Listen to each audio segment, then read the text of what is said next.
introduce my colleague in the English department, Hershini Young, who teaches courses in performance studies, literature of the African diaspora, queer theory, and a host of other topics, as you know well. Last year, she was awarded the Gender Institute's Mentorship Award, where we officially recognize what we already knew, that her graduate students adore her, respect her dearly, and it was a wonderful celebration that afternoon. Hershini is the author of 2 books, Haunting Capital, Memory, Text, and the Black Diasporic Body from 2005, and most recently, Illegible Will, Coercive Spectacles of Labor in South Africa and the Diaspora, published by Duke earlier this year. I encourage you to read it. It is a fascinating read, so I'm so pleased to have Hershini here. Let's welcome her to the Gender Institute.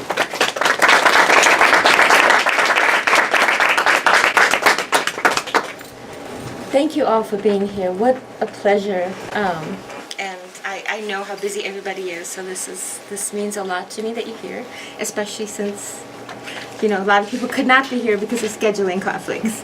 So, all right, so I'm just gonna go ahead and start, and I'm gonna talk for about 20 minutes, and it's basically a sketch, right? That's all I'm presenting.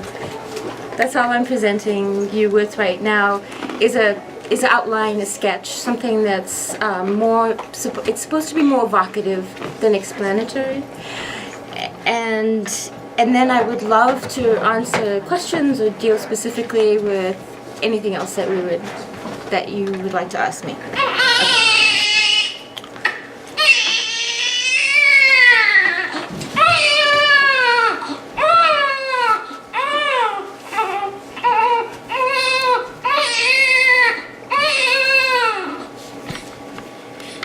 The snow was falling, and her month-old son was crying in his crib, rocking herself back and forth on the floor near the closet.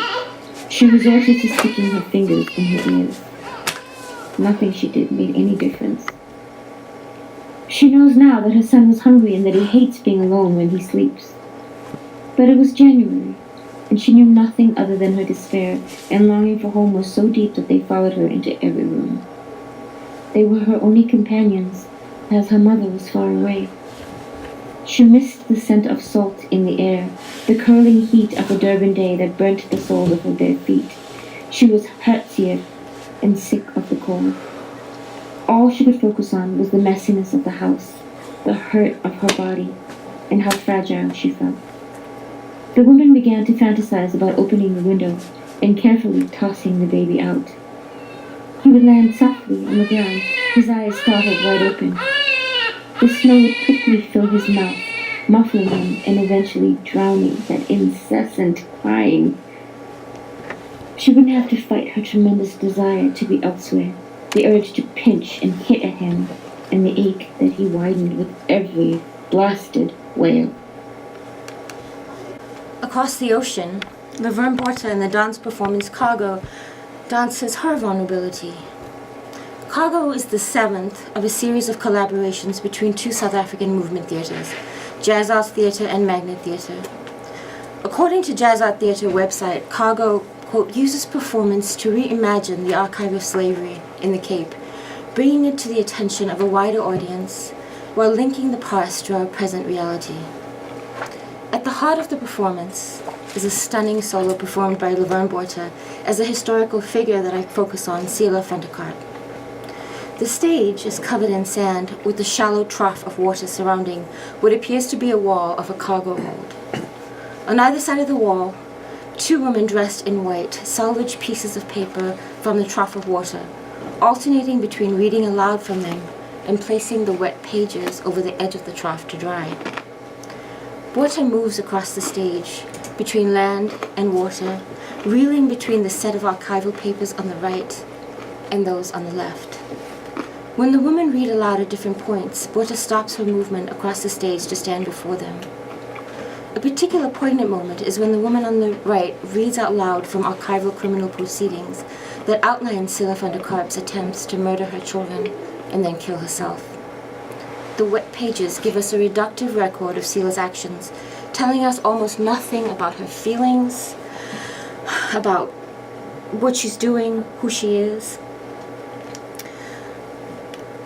Borta, as Sila moves her arms like broken wings, she tries to pirouette. She runs across mud and water and falls.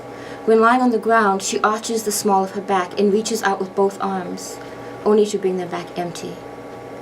Borta repeats the sequence for the length of her solo. She flings herself across the stage, falling and desperately pushing herself up across land and water between this archive and that, until it appears that she can no longer keep moving. The snowbound mother and son both survived that time, though far from intact. Now she knows, without a single doubt, that if need be, she would kill for her son, and perhaps even more difficult, live for him and for herself. Her son shines in the light. He is a gorgeous chocolate river. He has many mothers who have helped him learn how to swim and know when to listen. He still doesn't sleep well now, though he and the mother reach for each other in those morning hours when the ghosts are too thick and good days feel too far away. She's careful to avoid open windows during this time, as the specters bring fresh waves of loss. She hears what they call her, and it catches in her throat. The woman who wanted to drown her child in snow. But this chapter doesn't originate with this mother and son. It starts and ends, pauses and stalls, with the archival trace of Sila van der Karp cutting the throat of her 9-year-old son, Baro, the day before Christmas in 1822. It begins with Sila talking to the dead Baro during her imprisonment on Robben Island. It also springs from the terrifying story of Hester, who came before Sila. On August 16, 1819, Hester jumped into the ocean in Rogeberg with 3 children. She had filled their pockets with stones. The day was windy and her children's eyes were wide open. Men rescued her and 1 child. Different men then proceeded to try and sentence her with all possible speed to death by strangulation. They wrapped a leather strap around her throat, pulled at opposite ends to strangle her, before they threw her back into the sea.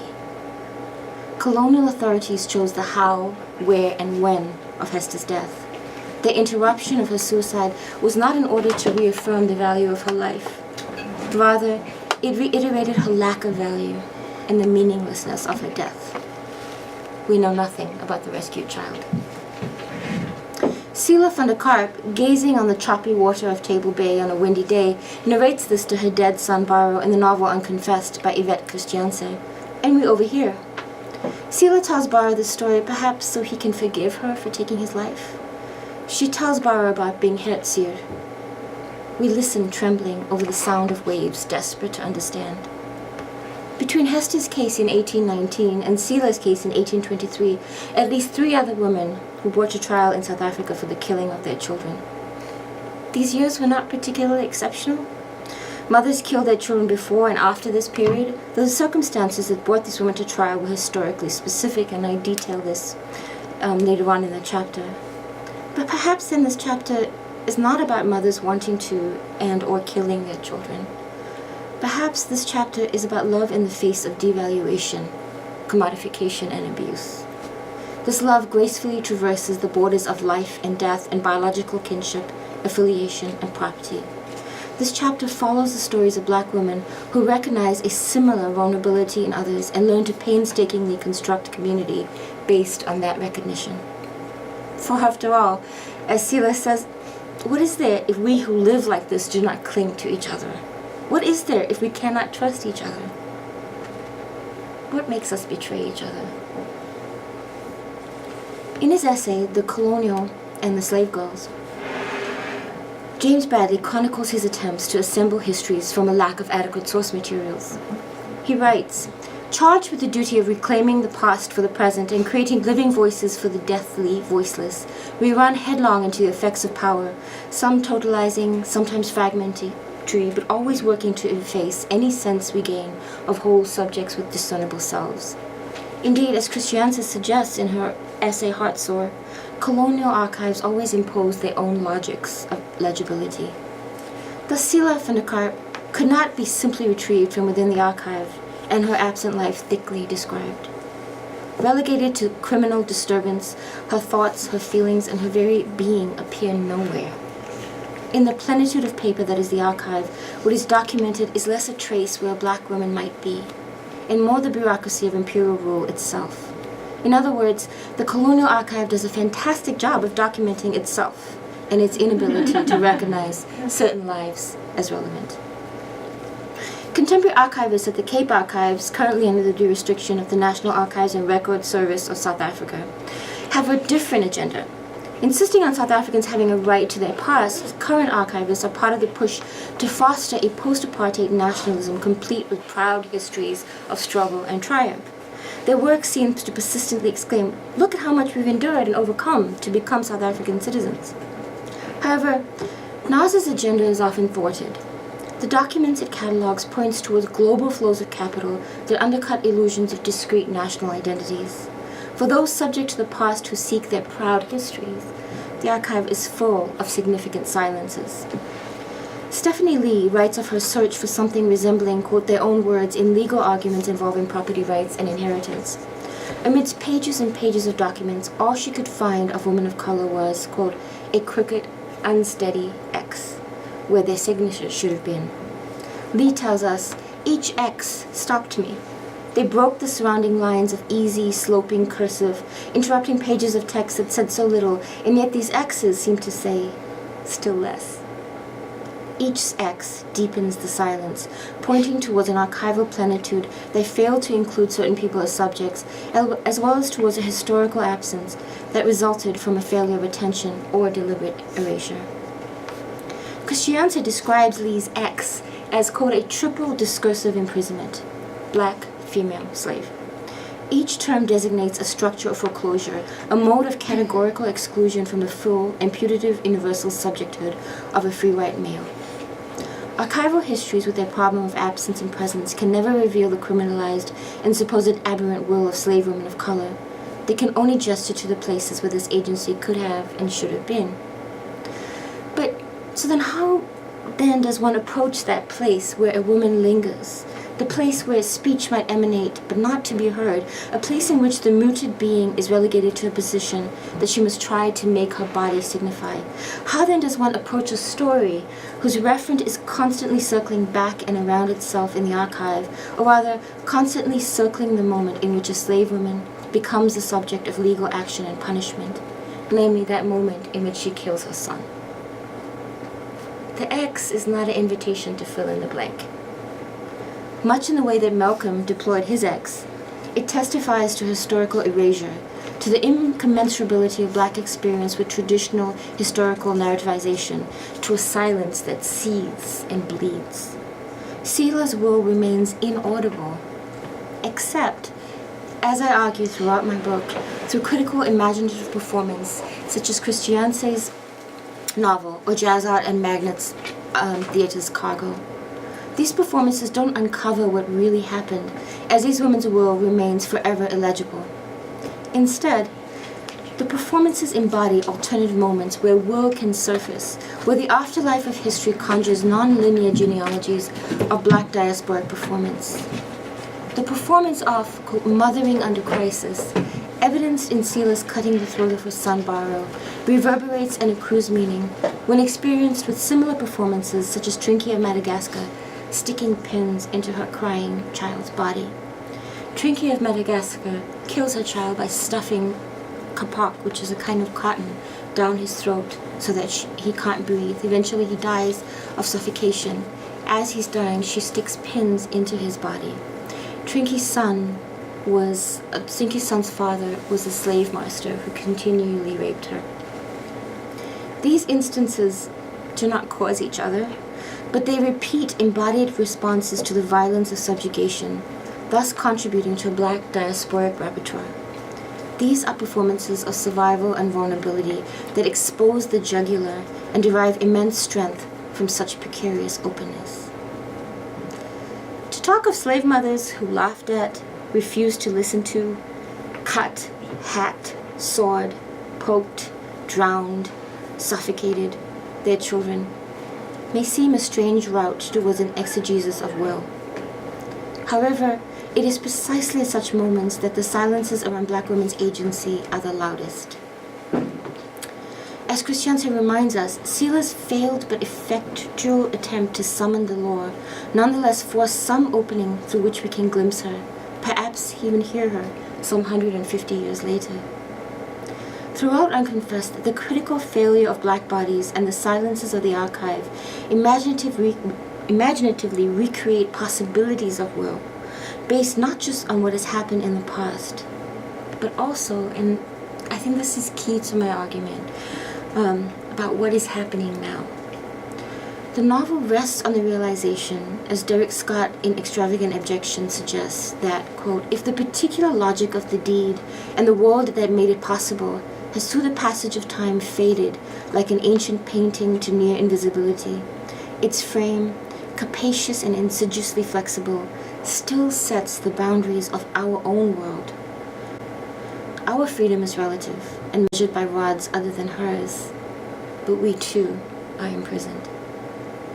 To speak of killing one's child forces us to confront the thorny issue of will, moving us beyond illusions of choice or self-possession to arrive at a critical fictional landscape that, in Scott's words, can illuminate the political possibilities and impossibilities these devastations enable. And I'd like to end, again, not with my words,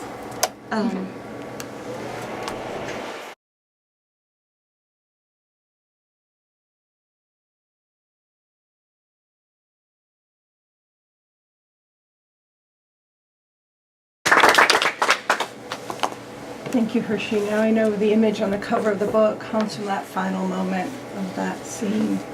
I'm thinking about your phrase, mothering in crisis, and the examples you bring out from the archive as moments of agency. And for me, they remind me one thing of Cornel West says there really are victims historically, and we have to acknowledge that. But also this suggests that the victim can also be the victimizer as well within the same body. And I'm wondering if you can talk about that, the ways in which vulnerability and aggressivity can coexist within one, within, in this case, the figure of the mother. I think I wouldn't so much talk about victims as the idea of mothering under crisis. So the idea of a mother, I think it rests on certain notions of a liberal subject that has the ability to make choices, and a liberal subject that has a certain kinds of integrity. And part of what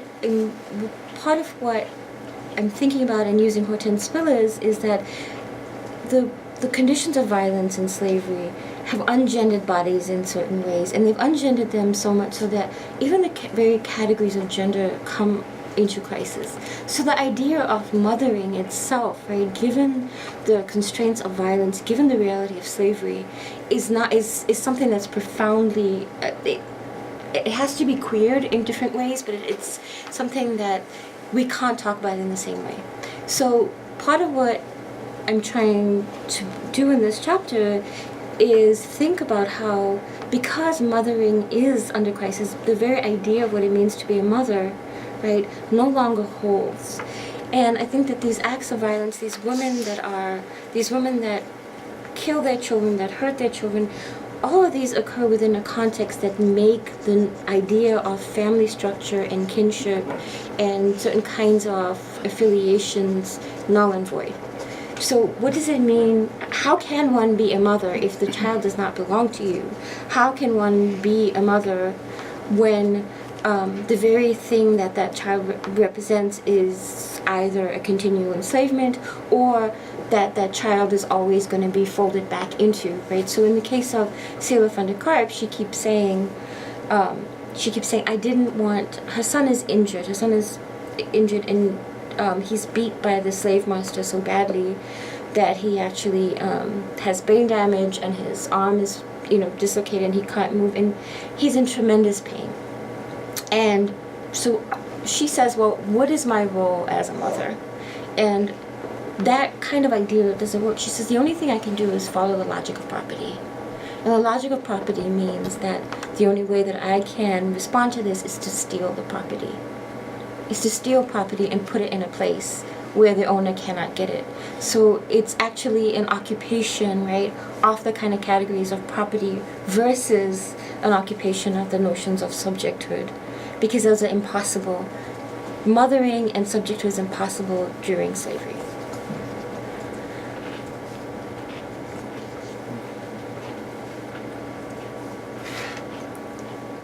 Which is difficult, right? Because, I mean, when we hear about, reading about her sticking pins into her child, and the child, the historical record talks about the child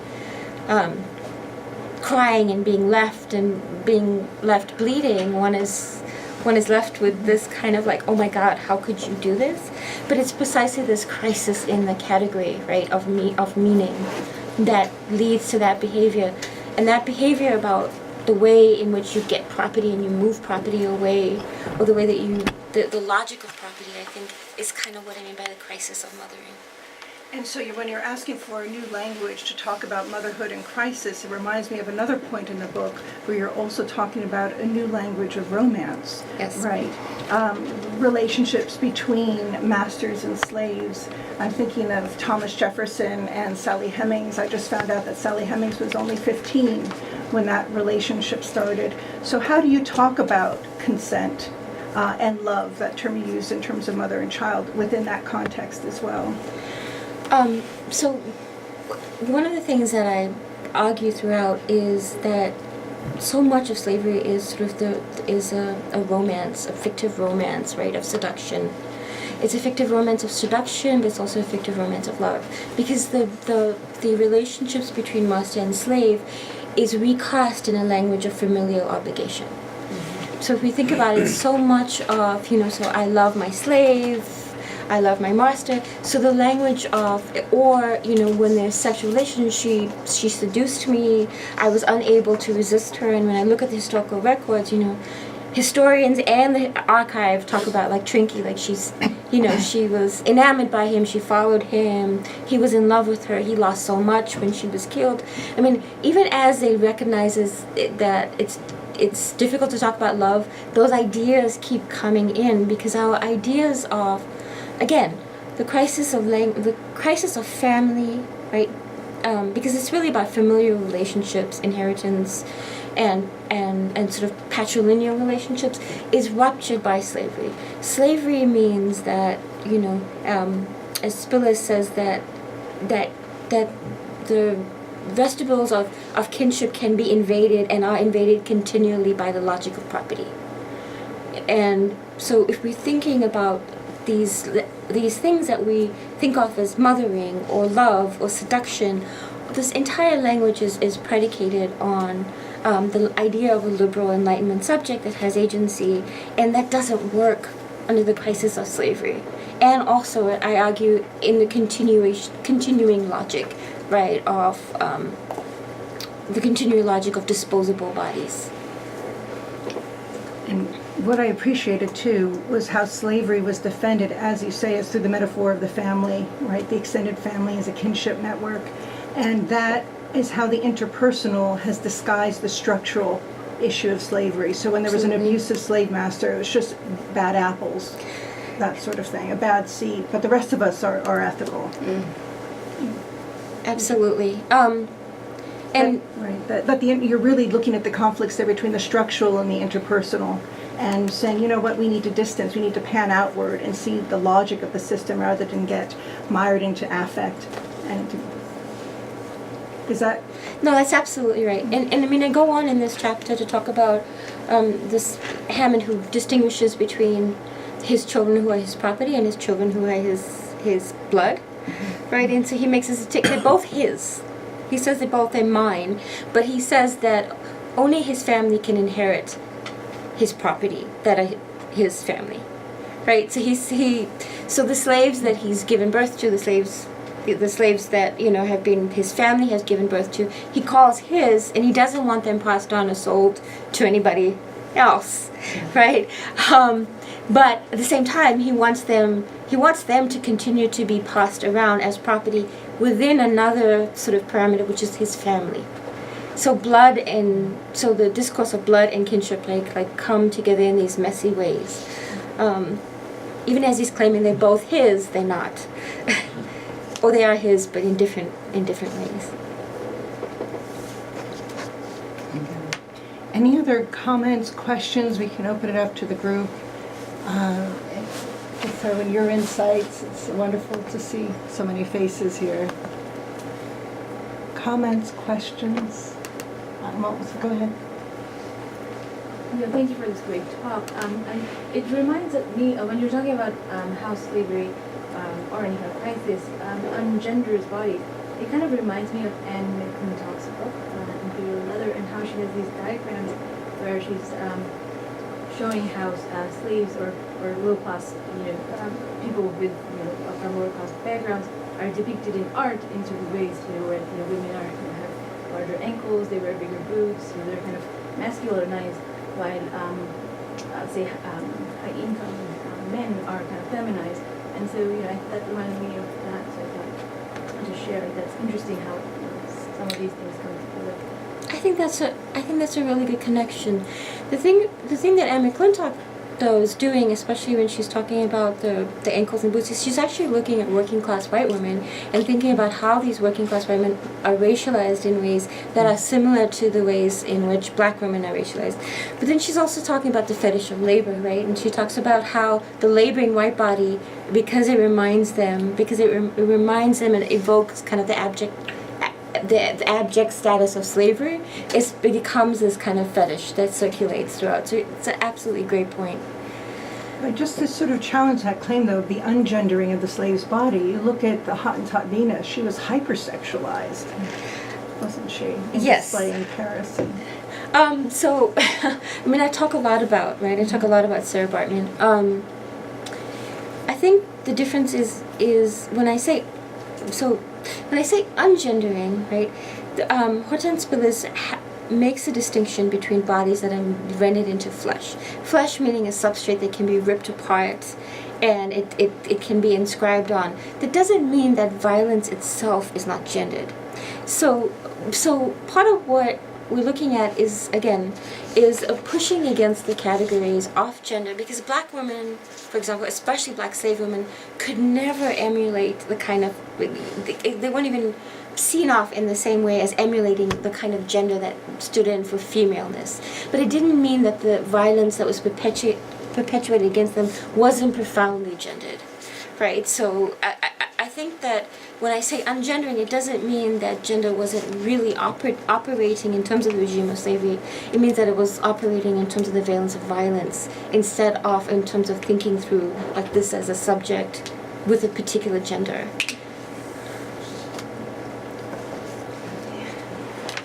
Okay, so I haven't thought through the ramifications what I'm about to say.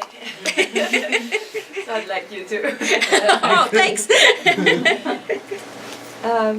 What would happen if you said that instance of infanticide in relation to contemporary ones of white women, right, who kill their children, and that make the headlines, right? What would happen to that example? What would it help demystify in some way? Would it actually, be part of a problem of imperialism? Right? Just can't wrap my mind around it. But I was thinking about it in relation to what Spivak did, right? Setting, talking about the oppression of the Eastern woman, and then saying, comparing that to the pseudo-liberation of Western women, right? And talking about sexual liberation as a form of similar subjugation, right? What would happen? Okay, so there's a really complicated history behind infantilization as a category, right? So in 18th century England, when the term infanticide comes about, it was thought to be a crime that was specifically female, right? And it was applied specifically to white, unwed mothers who got rid of their children as because of they wanted to avoid social ostracization, and so so this was initially something that white women were tried for, the category itself of infanticide. And so if a white woman could prove that she had bought a baby blanket, for example, or a baby hat, that she was actually preparing for the child, then this was a way to mitigate claims that she'd actually, she'd actually committed infanticide, because it showed that she actually cared about the child. And so a married woman killing a child was just, nobody conceived of it. But the category itself, as this kind of, as a legal category, comes about specifically around white women. And later on, what happens is, so first it starts off as this, as a way of dealing with social ostracization. But then what happens is it starts to bleed into discourses where white women were supposedly emotionally sensitive. They could experience, mothers could experience tremendous emotional and mental distress, and because they're this sort of sensitivity, this emotional sensitivity, they're susceptible to feelings, that's why they were killing their children. So it shifts from unwed social ostracization to the state of women who's like sensitive and hypersensitive.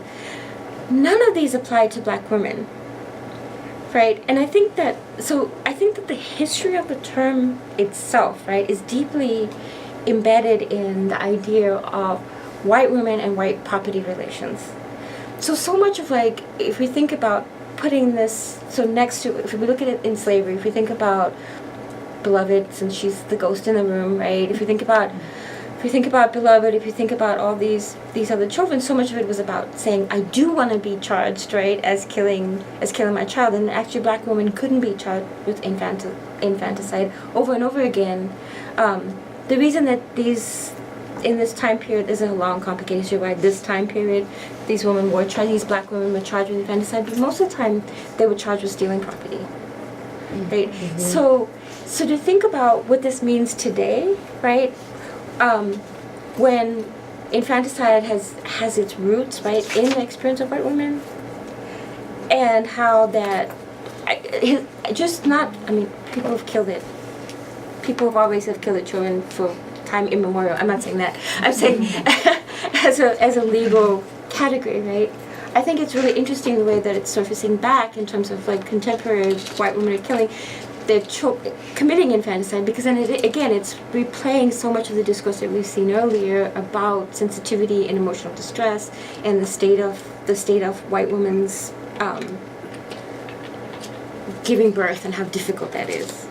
I don't know if that's. I'm trying to talk through your question. Is that? But what happens if it applies? Is that? Well, because I feel like what is happening is people react to the examples that you give through that lens too. Right.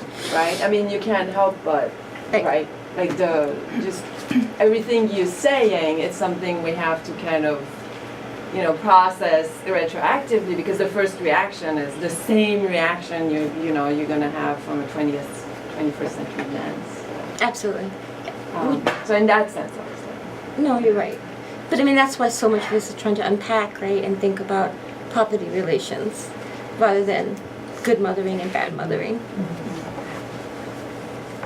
Yeah, I think thinking about your question, and there seems to be, when we look at sort of People magazine cover stories on white women killing their children, it is very much like they're bad mothers, and it's because they already have the privilege of occupying the subject position of mother, and that they should be mothers. Whereas when we flip the lens towards thinking about embodied repertoires of black subjugation, it is more for that mother to kill her child. She is taking the place of the rightful person to take that life, which is not the black mother, right? Absolutely. The person who gets to control whether that person lives or dies is the white body that has power in that situation. Which is really why I told a story about she tries to drown herself and they rescue her and then they drown her. Because that's Right, they do. Yeah. Right, I mean, it's precisely that. The repertoires that you're bringing up. I love what you shared today and this idea of embodied responses to subjugation that form a black diasporic repertoire. And I'm wondering what the conversation is between that repertoire and the repertoires of performances of mothering that you shared today, your own performance that opened your talk, and the jazz arts performance that closed it. And if, like, in what ways maybe those repertoires like could be sort of anti-archival strategies of legibility? I think that's exactly the point of the book. It's trying to think about these embodied repertoires and trying to read embodied repertoires through various sources, to think as a way of not filling in the gaps of the archive, but reimagining certain things alongside the silence, right? So the silence existing alongside a kind of reimagining, to think through what these women means. It's exactly what I'm trying to argue. So thank you for saying it so eloquently.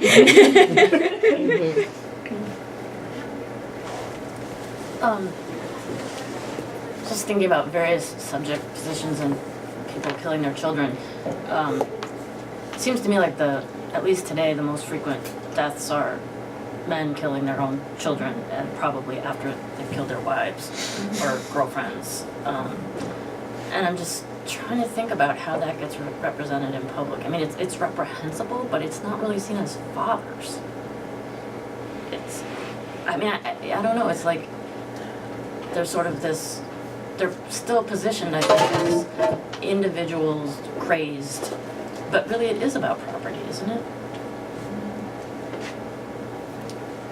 I really have to think through that, but I think, I mean, obviously the way men killing their children, first of all, I mean, in the period that I'm talking about, right, if slave masters, most of them are slave masters, they kill their child that didn't mean anything, right?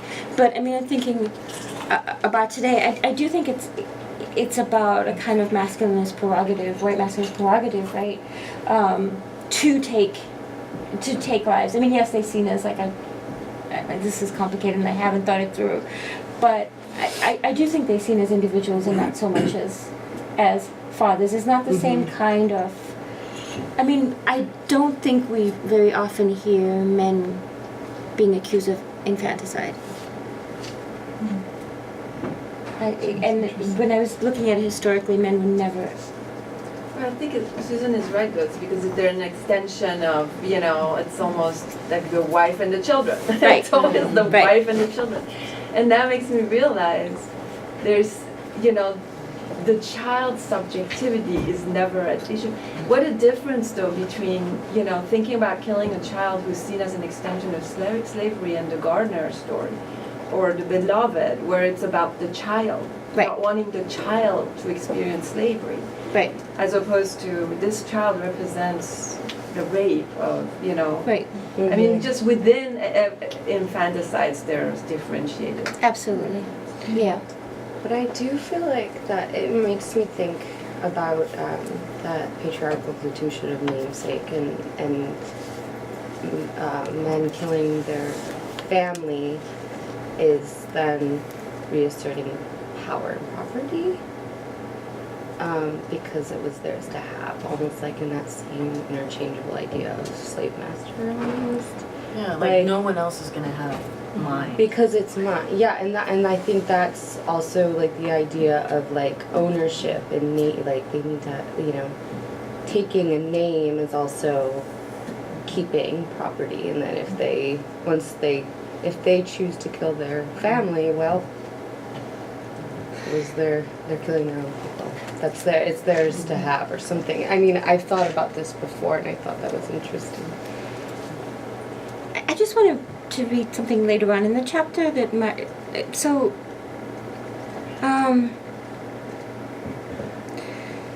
I looked at the work of a legal scholar, right, Barbara Woodhouse, and she pointed out the similarities between parental rights, even though parents can't enjoy, sell, or transfer their children per se, and property rights. So she says, indeed, parental rights have historically been upheld under the rubric of the 14th Amendment's guarantee of liberty, right? The ironic appeal to the constitutional protection of freedom to assert a property claim in one's children recalls the ideology of slavery, right, whereby Southerners insisted on their right to own slaves. So when Selah kills, Selah relinquishing of her claim on Bara by killing him might be the very condition of their relationship's possibility. She doesn't claim possession over him by murdering him. She's not saying that he is hers and she can do what he wills with his life. Rather, she attempts another kind of mothering, not saturated with the logic of ownership. She says, her love is not premised on her son belonging to her. Rather, her recognition that her son is beyond them all, right, is kind of what she says. She says that when the description when she kills him, she says, "I stroked him, and I known that he was beyond all of them, even me." Like a refusal of ownership.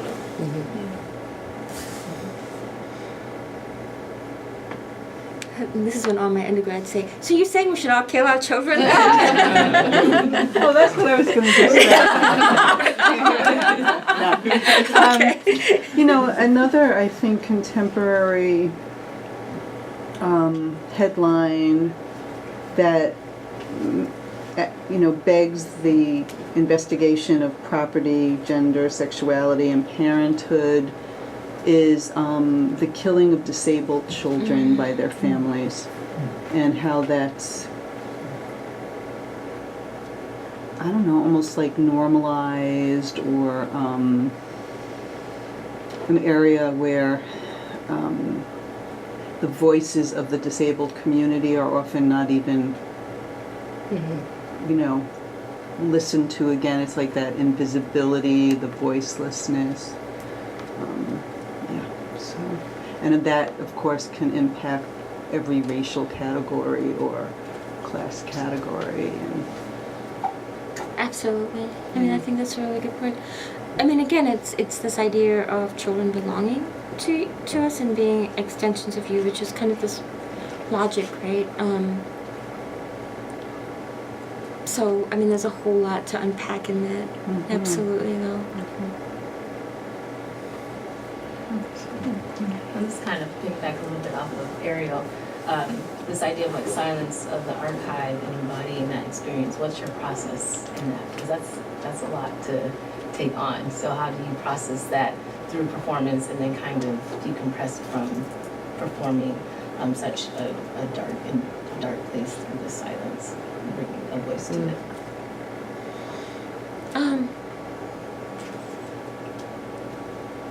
That's also a really good question. One of the things is I talked to Laverne Borta, who did the solo, and she actually says that it was one of the most difficult performances that she's ever done, and simply because she talks about exhaustion. She talked a lot about it being absolutely exhausted by this literally flinging herself between one archive and another, flinging herself and between these archives that are accused that you killed your child, you killed your child, you killed your child, and her like moving back and forth, right? And one of the things we haven't even mentioned is, she gets sentenced to prison on Robben Island, and she goes on to bear I think 2 more children because the guards continue to rape her and she continues to have children. And we don't know what happens to children, we don't know what happens to, but she keeps bearing children, right? And the children grow up on Robben Island, in the prison, in the prisons with her. I think that, for me, part of what I was trying to do with this, and that's so difficult because it's written, is to think through how embodiment can enable us to imagine these silences, but also to actually lay some sort of affect or some sort of a kind of thicker knowledge next to these archival silences. And so much of performing, right, is to work through those things and to think through gesture. In other chapters, I look at descriptions of how somebody moved, So this chapter on Sarah Bartman, somebody keeps talking about her sighing. Right? And it's one kind of gesture. I mean, we have no words. We have no words from her. We have nothing from her perspective. But they keep talking about being irritated because she's sighing. Right? And I think about, okay, what can we read by a sigh? Right? And it's a particular moment of embodiment. And how can we imagine what that sigh can mean to think through, like, the silence around her performances? Or there's another example where one of the women they talk about her being uppity, and they said she kept saying, she says, oh, they smell, and she kept putting a handkerchief to her nose, which might seem totally insignificant, right? But if you try to read the archive for, like, embodied moments of performance, she's actually embodying the way that people have responded to Black people, responded to them as they smell. She actually does this to the audience that comes to watch her, right? And she keeps doing this, so she's actually mimicking a kind of performance. One of the other things that I found really interesting is I found a diary entry, that describes a visit that Josephine Baker makes to a duke, and she goes. So the diary entry is from the perspective of somebody there, right? So again, none of her voice, nothing from her, but in this diary entry, she goes to dinner or whatever it is, and she's the only Black person, and the duke says, "I want you to dance," and she's like, "I'm not dancing," and so this is all. She's, "I'm not dancing," and then he says, "Well, if you dance, I'm gonna." Basically, he says, "I'm gonna donate money to your next performance," and so she starts to dance, and the description in the diary talks about how she dances with all the savagery of a Negro, and she grinds up against this kind of statue that he has, a Merlot statue, which is of this, like, Greek.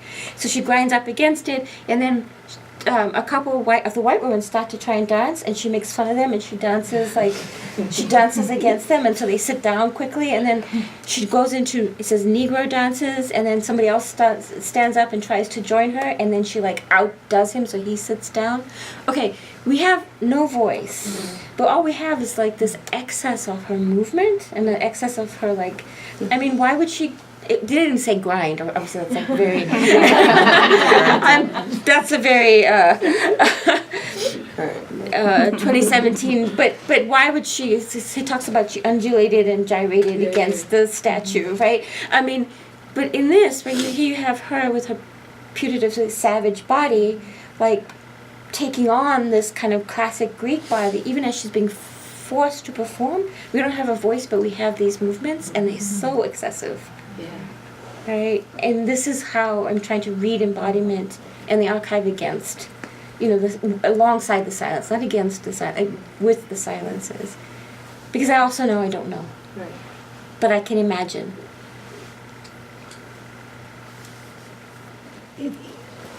I wanted to just bring up two other points.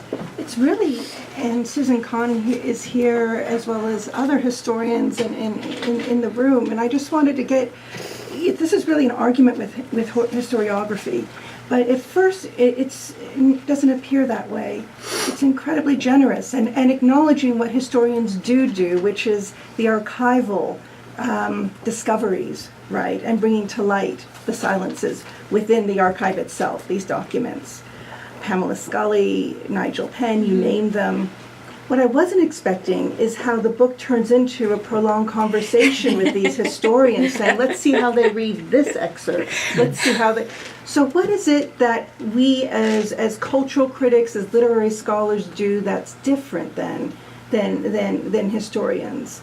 It's sort of a disciplinary question, Yeah, I have too. just basically the same question with slightly different wording, because I was just thinking of, I mean, there's a lot of imagination that goes into historical work, and there's fiction in the archives as well as truth, but one of the limits, if we're reading something critically, or like in grad students, and someone will say, well, they may have thought this, or they, when you start to speculate, that's when people are like, you're not being a good historian. And so are there things that just being in a different, like a discipline of performance allow you to do that we can't do? Yeah, that's another way. I mean, absolutely, right? And this book is dedicated to my father. I know, it's a conversation with your Right, father. it's really so much. My father's was an archival historian. So much of the archival material that I used in chapter 4 is actually my father's archival work. And I actually read it the exact opposite way that he read it, which he thought was, at first he was kind of devastated, and then he thought, okay. But it's precisely because of my sort of deep respect for the archival work that I want us to think, given the impossibility of finding these black women's voices, it's not possible. No matter how good a historian any of you are, you're not going to find these women's voices. I mean, there's one recorded word of Celia van der Kuyp, and it's hartseer. That's the only word that they have in all the things that she spoke. So what do we do with that one word, right? As a historian, you can say she spoke one word, and then I can tell you what everybody else. But being in performance allows me to imagine then to take the archive and not to dismiss it, not to dismiss the historians, but to lay something next to it and say, this is a way of thickening our historical readings versus wiping it out, I guess. And so much, I mean, I'm so indebted to, people send me trial hearings and, so Nigel Penn sent me this particular document, and God knows what he's going to say now after the book is out. But, it's so much dependent on that, but it's not a casting away of it. It's a thinking that this is good, this is important work, and there has to be something else done with it in the case of these voices that are not there. Yeah, and I think you begin you frame it very generously, that it is a conversation, and it's a dialogue about the limits of disciplines as well, literary scholarship included. Right. So I would be interested to see what Nigel Penn says about this, but I think you're very generous with that material as well. I hope he sees it that way. You're also very modest, and in the introduction, you claim that you're not going to make the illegible will legible, right? That is beyond the limits of what anyone can do. And you framed it in such an eloquent way. I wanted to quote you, "I am left with the precious gift of their unintelligibility." Could you say more about that and why you decided to title this book Illegible Will? Because to a certain extent, right, I want to respect the silence, right? I want to respect the fact that their voices are not there. Because I think that the fact that their voices are not there is something really powerful. And it is a gift. At the same time, right, it's a gift that we have to work with. And there's hopefully not a time in the book where I say, this is what this person thought. Because I don't know. And I want to keep saying I don't know, which may be a little different from historians who actually have to claim that this is what it is. So, you guys look at letters and you look at this, but if I don't have any of that, right? Well, no, I really appreciate that part about your book, and I think it is important for historians, because at least maybe 20 years ago or even more recent, there's this very well-intentioned sort of notion of giving voice to the oppressed, and which makes the gift go in the other direction. Exactly. And I think it's really presumptuous and problematic, and so I loved what you did with it. And I think it's precisely that. I say this, I don't want to give voice to anybody because I can't. But you can imagine and you can riff and you can create. Right. And it's in that space of unknowing that the creative act is possible. Absolutely. In large part. Why will? And you mentioned Sarah Ahmed's work. Is will basically the same as agency? Are they interchangeable here? No. But this gets very sticky. I started off wanting to talk about agency, and then I realized that I couldn't. And the reason is that agency, again, in terms of these vocabularies, right? Like the vocabularies of family, agency is a kind of notion that's so firmly embedded in individual subjects that can have agency and that can act. One of the things Adrian and I was talking about is that, you can be passive and resisting. So part of what I was trying to think through is not the idea so much of agency, which has a kind of idea of volitional subjects, like subjects that are choosing to do things, but will in terms of, I can't define it, that's why I took a whole book. But will in terms of thinking through desires, desires to not necessarily to act, because not acting is also part of that. And so that's why I shifted from agency to will. And that's why so much of it is about, consent. So when we think about Sally Hemings, right, like consent, people say, did she consent? Either she was raped or she consented. But I'm like, maybe she consented, but to what did she consent? Right. And that's the key, right? And so if we think about to what did she consent, it raises different questions about will, right? So it's not about resisting or freedom or, it's troubling our traditional notions of freedom and resistance in slavery. I might add a statement, but make it a question. I've yet to read the book, but going alongside your question, someone who studies queerness, queer theory, unintelligibility itself, the title speaks very much so to probably the queer aspects of what you're saying. Unintelligibility itself can be both a site of violence, of erasure, but also a site of empowerment, what it means to not be recognizable. And that's sort of where I see what you're talking about, not trying to insert a voice where there isn't one, but inserting something alongside and allowing the silence to speak for itself, not trying to write meaning into something where there already is a lot of meaning in a silence. And also the potential problems of agency versus will, autonomy being, again, something that is a matter of recognizability and what those matters of recognizability turn out to be. So I guess that would be my question, is that is the title not itself somehow speaking to the queerer parts of your project? I mean, I think I'm very interested in I talk about like queering gender and queering relationality, because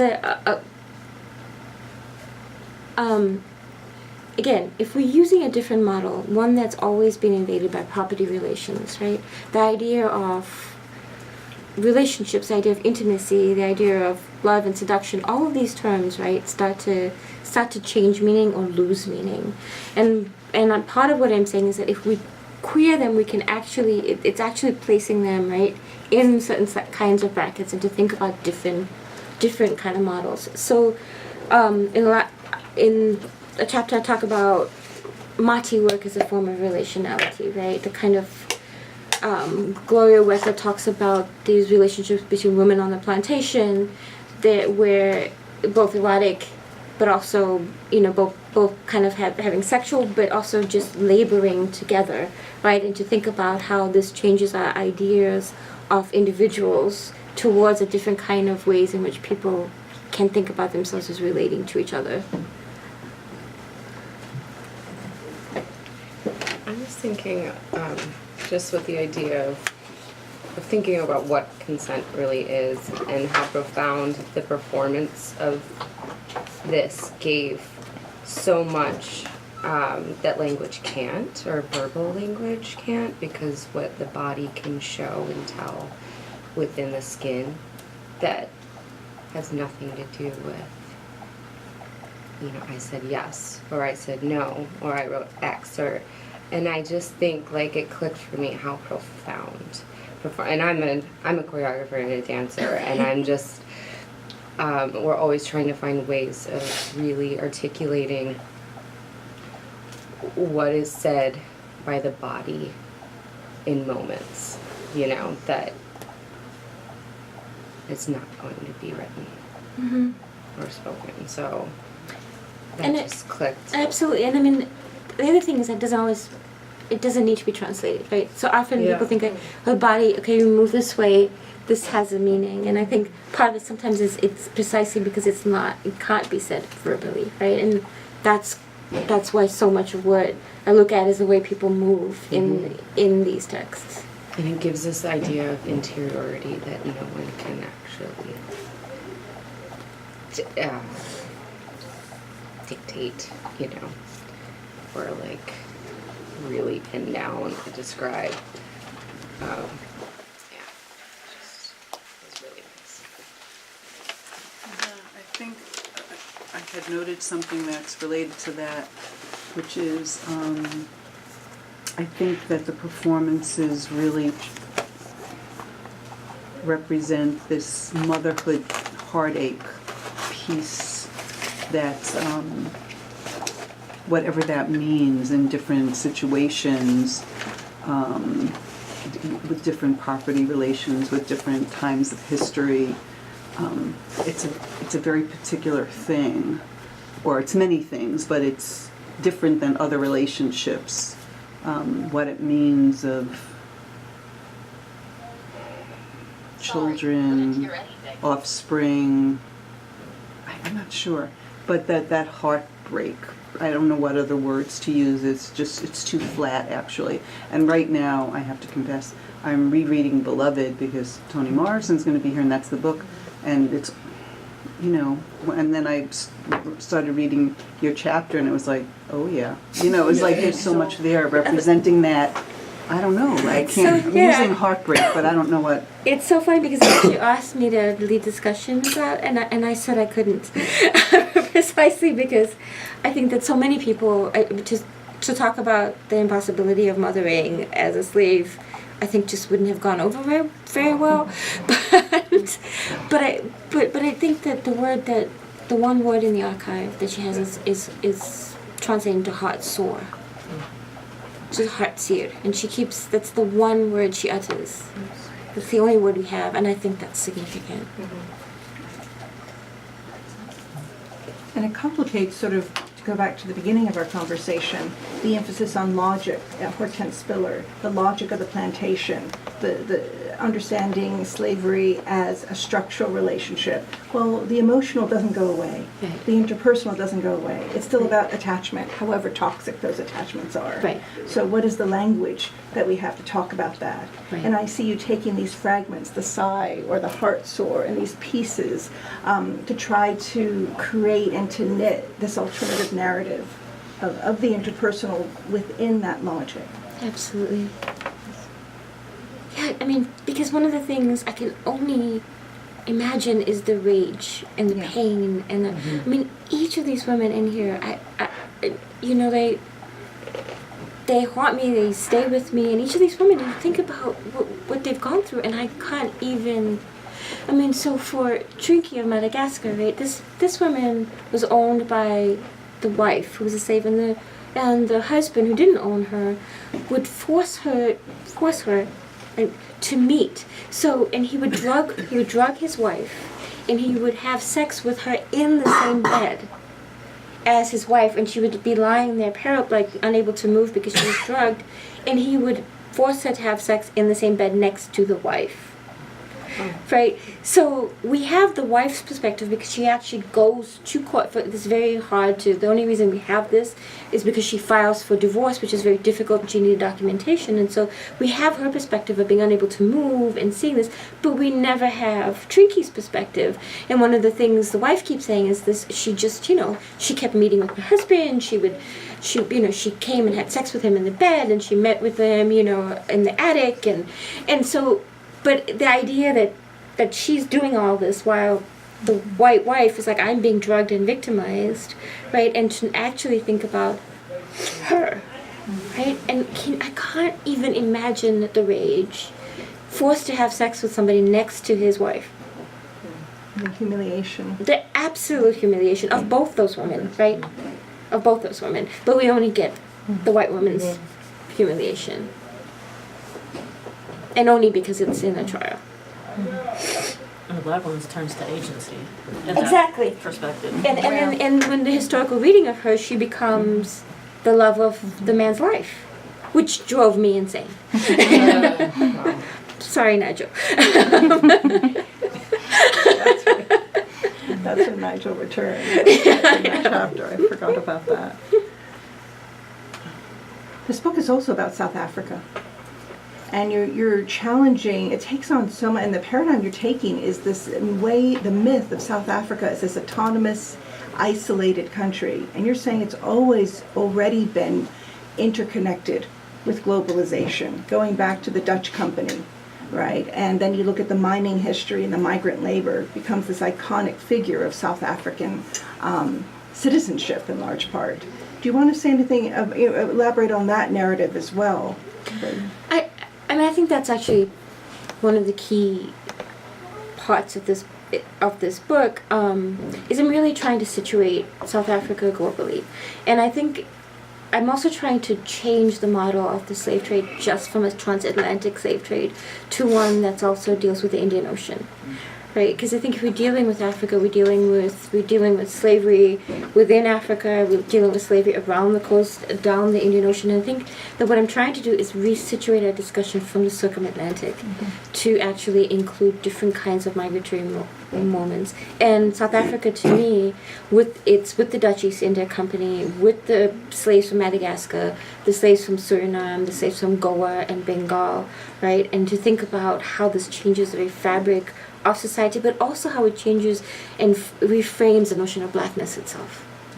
And I think South Africa is very unique in that way because it has all these kind of different historical trajectories that the slave trade, which nobody ever talked about until post-apartheid, right?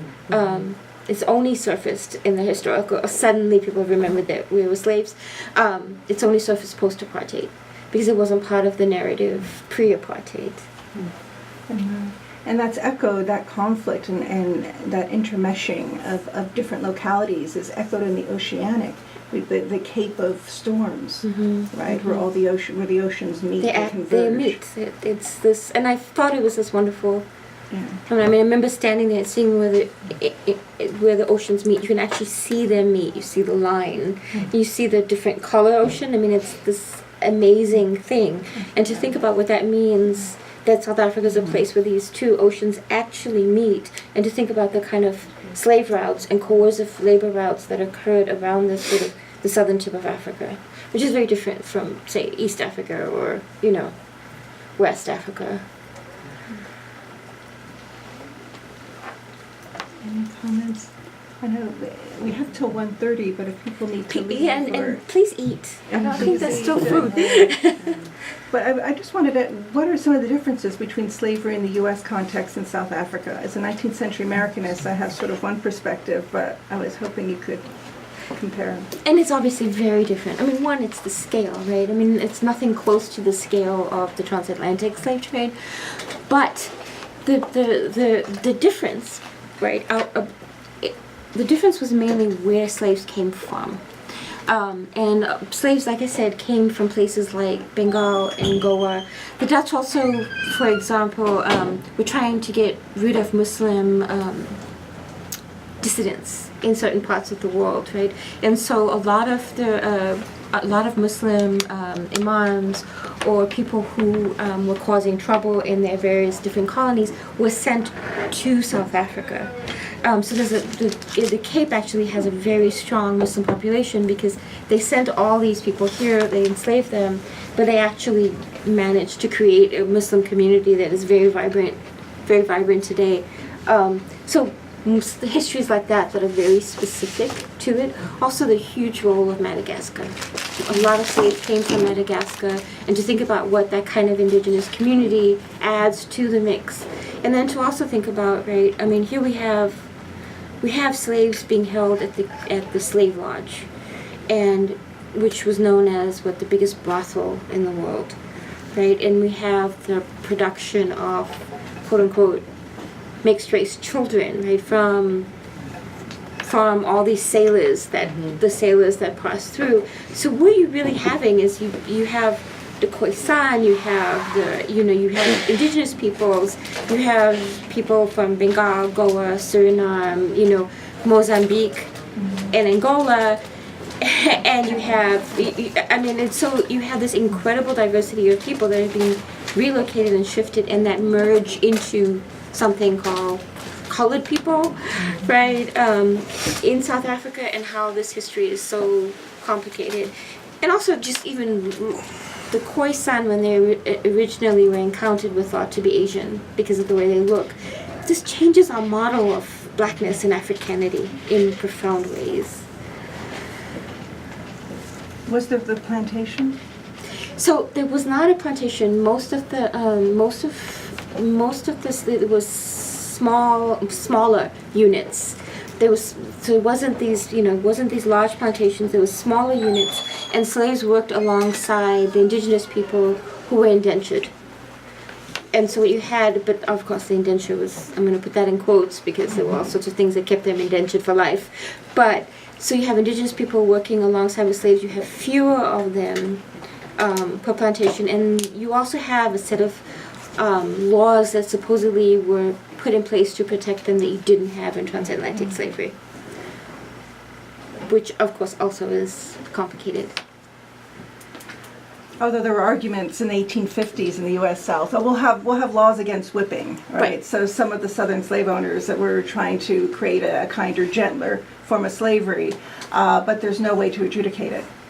Right. And that was Harriet Beecher Stowe's and the abolitionist position is. Absolutely. Whereas in South Africa, the slaves could actually go and say, this is, so for example, children were not, your child was not allowed to be sold away from you.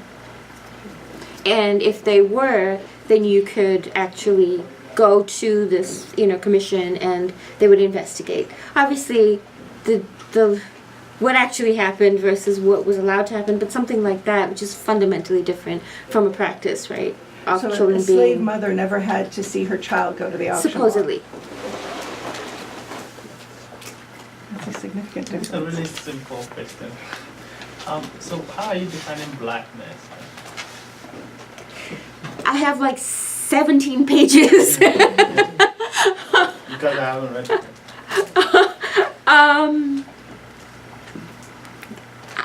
That's not a simple question. How am I defining blackness? I can't answer that question. Tell me more why you're asking me that question. Just the picture of South African colored, and the legacy of slavery that you just narrated, and the title of the book. I'm wondering how you, and also this sort of the circum-oceanic conception of South African history, and the language of race that is so fundamental to Americans, modern Atlantic slavery, and how all of that